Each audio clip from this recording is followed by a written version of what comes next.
The Undertaker may stake claim to the longest WrestleMania winning streak of all time, but Dustin Rhodes, under the moniker of Goldust, holds possibly the most dismal record on the show of shows. In 1996, Goldust battled Roddy Piper in a revolutionary match for its time at WrestleMania 12, a match in which Piper won. The following year, Dustin lost to Triple H. At Mania 14, the artist formerly known as Goldust and Luna Vachon lost to Mark Miro and Sable in a mixed tag match, and then failed in a Four Corners match to Road Dogg at WrestleMania 15. At Mania 18, Goldust came out on the losing side in his match against Maven in a wild hardcore title match that lasted throughout the night. Technically, this was a draw due to the fact that Spike Dudley ended up with the belt to close the match. His next appearances were forgettable eliminations in the pre-show Battle Royals at Mania 22 and 26, and when the Battle Royal assumed the Andre the Giant Memorial moniker at WrestleMania 30, Goldust took part again, only to be tossed out, something that would happen again and again at 31 through 34.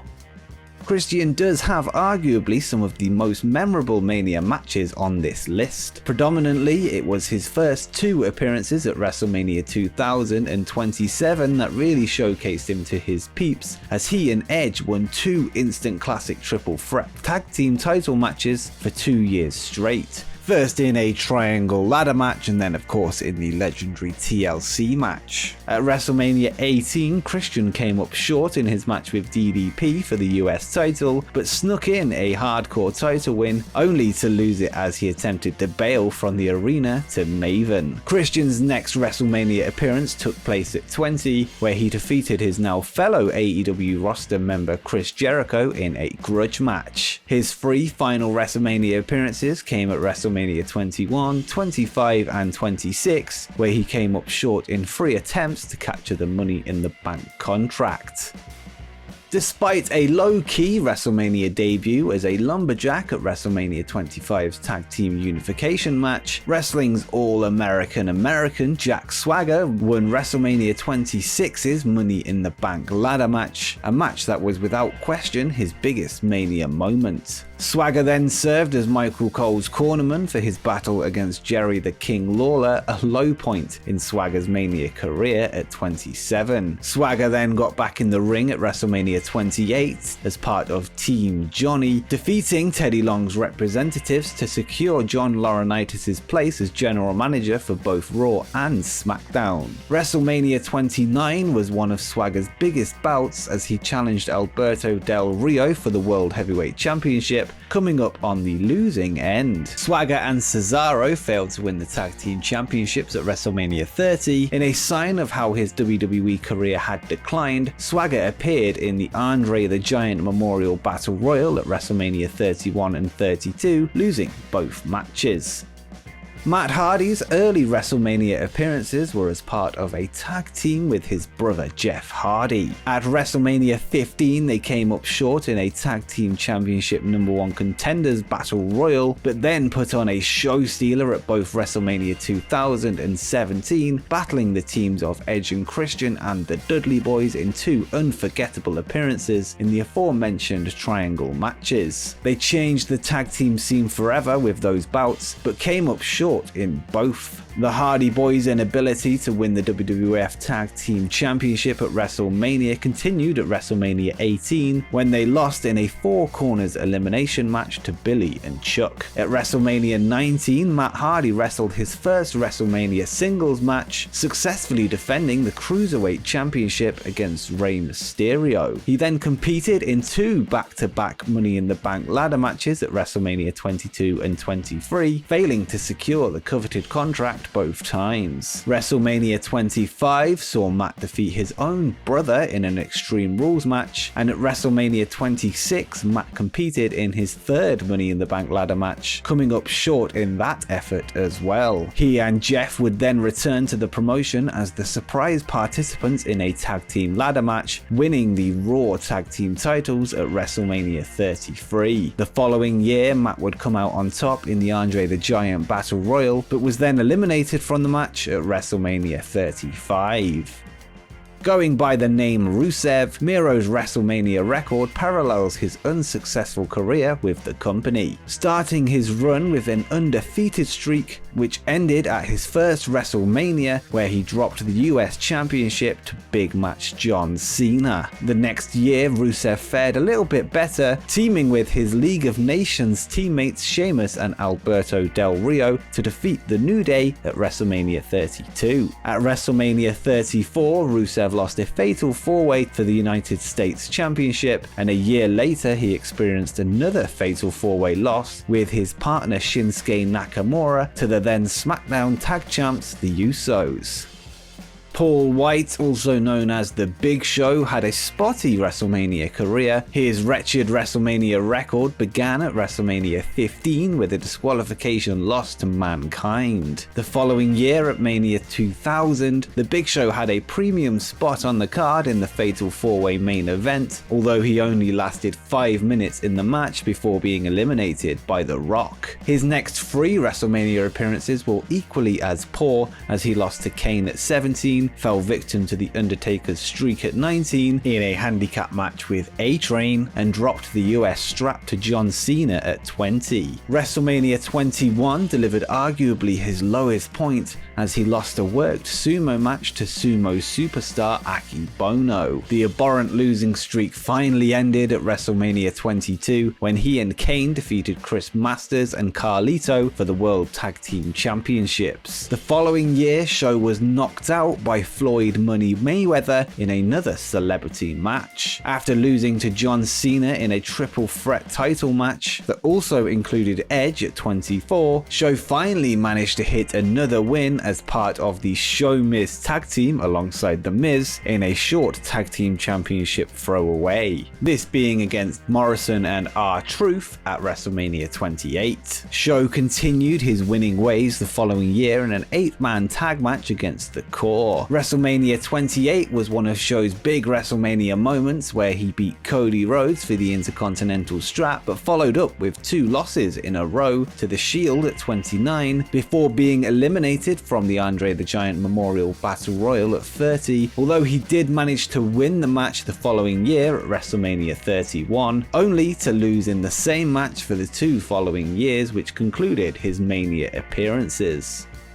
While Cody Rhodes' WWE tenure wasn't as long as his brother Dustin's, he was able to garner a single win, one more than his older brother, although not a great record in the grand scheme of things. Cody's first Mania match at WrestleMania 24 started off poorly, as he lost in the pre-show Battle Royal to determine the #1 contender for the ECW Championship. Cody was then defeated by mentor Randy Orton at WrestleMania 26 in a legacy triple threat match. At WrestleMania 27, Cody finally secured his only Mania victory, defeating Rey Mysterio. However, Cody's arrogance led to trouble at WrestleMania 28, with Cody dropping the Intercontinental title. At WrestleMania 30, Cody was eliminated from the Andre the Giant Memorial Battle Royal, and at WrestleMania 31 and 32, under the gimmick Stardust, he competed in 2 7-man ladder matches for the Intercontinental Championship, both times not going as planned for the Starman. Dean Ambrose received a strong push as soon as he and his Shield teammates entered the WWE. The Shield's first 2 WrestleManias at 29 and 30 saw them secure 6-man tag wins over the teams of Sheamus, Big Show and Randy Orton at 29, and then against Kane and the New Age Outlaws at 30. Ambrose's first solo outing occurred at WrestleMania 31, where he lost in a 7-man Intercontinental Championship match. This ended with the returning Daniel Bryan snatching the belt from the skies. WrestleMania 32's no-holds-barred match against Brock Lesnar would be Ambrose's second singles defeat at the Show of Shows, in what will go down as one of the most underwhelming matches in Mania history. Ambrose managed to turn things around the next year when he successfully defended the Intercontinental Championship against Baron Corbin in a match that somehow got relegated to the pre-show. While Ambrose amassed a strong win-loss record compared to the other wrestlers in this list, his appearances were largely forgettable, a true reflection of his wasted potential in McMahon's world. Sting was one of the sole WCW holdouts during his career there, refusing to work for Vince McMahon despite several attempts of bringing him over. After WCW closed its doors, Sting did have conversations with McMahon, but ultimately decided against joining the WWE ranks as he felt that the WCW talent that was brought in was not being used respectfully or efficiently. And before we continue, if you've enjoyed the video so far, make sure you subscribe with notifications turned on so you don't miss any upcoming videos. And why not check out our affiliate link for Audible, where you can get yourself a free wrestling audio book, including Nitro, The Incredible Rise and Inevitable Collapse of Ted Turner's WCW by Guy Evans. The book features interviews and comments from 120 plus WCW and TBS employees, giving you a never-before-seen look behind the curtain of World Championship Wrestling. So you can get that free audiobook by using the link in the description, but now let's get back to the video. After a highly successful run in TNA, Sting was finally convinced to make the jump 14 years after the death of WCW. Sting made his WWE debut to help its babyfaces battle Triple H and The Authority. This led to Sting versus Triple H in an ultimately disappointing no disqualification match at WrestleMania 31. Many fans felt that WWE brought Sting in to hammer in one final nail in the WCW coffin, with commentary burying the icon and his former employer throughout the match. The final act of disrespect for WCW came when Sting's historic rivals NWO came out to help him against the invading Degeneration X. This showed a complete lack of knowledge or care of the history of WCW. Le Champion Chris Jericho worked 14 WrestleMania matches during his WWE career, despite several sabbaticals from WWE. His first appearance was at WrestleMania 2000 in a unique triple threat match, where Angle's Intercontinental and European Championships were both on the line, with Jericho winning the latter. After successfully defending the Intercontinental strap against William Regal at WrestleMania 17, Jericho made his biggest splash, main eventing WrestleMania 18 against Triple H in a losing effort, where he dropped his undisputed WWF Championship. Two more losses followed, the first at WrestleMania 19 against Shawn Michaels, then at WrestleMania 20 against Christian. Mania 21 was a historic night as it featured the first ever Money in the Bank ladder match, a match which Jericho claims to have invented, but one he would not go on to win. After a brief recess from the company, Jericho was back trying to climb the Money in the Bank ladder match at WrestleMania 24 in another unsuccessful attempt. After weeks of demeaning WWE legends, Jericho defeated Jimmy Snuka, Roddy Piper, and Ricky Steamboat in a handicap match at Mania 25, only to be knocked out by movie star Mickey Rourke. Jericho retained his World Heavyweight Championship against Edge at WrestleMania 26, but couldn't win the WWE Championship from CM Punk at Mania 28. At WrestleMania 29, Jericho fell to the debuting Fandango in what many consider a low point in Y2J's WWE career. After another break from the company, Jericho picked up his last WrestleMania win against AJ Styles at 32, before losing to Kevin Owens the next year in a match that was initially promised to be the main event of the show for the Universal title, before being relegated down the card thanks to Brock Lesnar versus Goldberg. This was the straw that broke the camel's back, leading to his departure. And if you enjoyed this video, you might like my video on 10 wrestlers that competed at New Japan's Wrestle Kingdom.